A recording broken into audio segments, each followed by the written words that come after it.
गंबट जे निजी टीवी जे रिपोर्टर हकीम भट्टी ॻोठ खां गंबट पहुची ऑफिस पहुतो त उन सां गॾु पंहिंजो नंढड़ो नींगर हुयो।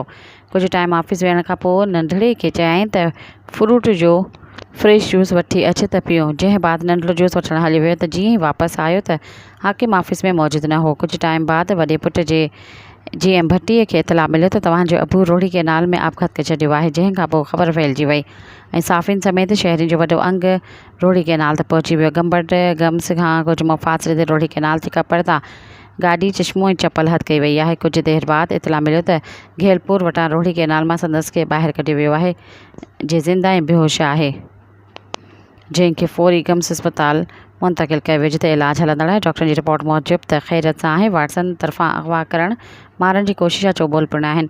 पुलिस मूजिबि जांच करे कार्रवाई कई वेंदी।